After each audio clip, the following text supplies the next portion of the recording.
तिमी सास गनाको हो नि किन यस्तो भयो? म त सधैँ ब्रस गर्छु त। ब्रसिङ राम्रोसँग नगरेर सास गनाउँछ त हामी सबैलाई थाहा छ। त्यो पछि इम्पोर्टेन्ट कुरा दाँतको बीचमा सफा नगर्नाले जहाँ फोहोर खानेकुरा फस्छ त्यो चाहिँ सडिराख्छ सफा नगर्नाले, अनि त्यसबाट गनाउँछ। सेकेन्ड मोस्ट इम्पोर्टेन्ट कुरा डायटमा जस्तै स्मोक गर्ने मान्छेहरूमा अनि अल्कोहल कन्ज्युम गर्ने मान्छेहरूमा पनि सास गनाउने एकदम समस्या हुन्छ। थर्ड इम्पोर्टेन्ट कुरा चाहिँ जसको थुक राम्रोसँग बगिरहेको हुँदैन, बनिरहेको हुँदैन, मुख सुक्खा भयो भने त्यस्तो मान्छेहरूमा पनि हुन्छ। फोर्थ इम्पोर्टेन्ट कुरा टङ, जिब्रो जुन छ पछाडिसम्म जुन सेतो ल्याउ जस्तो बनेको हुन्छ त्यसलाई राम्रोसँग हरेक पटक ब्रस गर्दाखेरि सफा गर्नु पर्यो। अनि 5 नम्बरमा ग्यास्ट्रिक रिजन, जुन हाम्रो पेटमा एच पाइलोरी भन्ने ब्याक्टेरिया हुन्छ, कसैकोमा त्यो अलिक बढी मात्रामा हुँदाखेरि पनि त्यसले पनि गरिरहेको हुन सक्छ। सल्युसन चाहिँ के हो भन्दा फर्स्ट इम्पोर्टेन्ट कुरा त तपाईले बिहान बेलुका ब्रस गरि नै हाल्नुहुन्छ, तर जुन दाँतको बीचमा फसेको फोहोर छ त्यसलाई चाहिँ यसरी फ्लसले हैन एभ्री नाइट फसेको फोहोरहरू चाहिँ निकाल्नु पर्यो। एभ्री डे नबिराइकन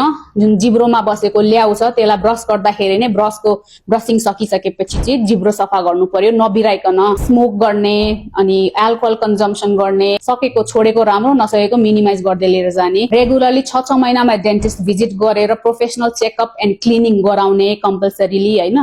त्यो गरेर पनि भइराछन् भने फेरि ग्यास्ट्रिक अरु रिजनको लागि चाहिँ जेनरल फिजिशियनकोमा जानुपर्ने हुन सक्छ।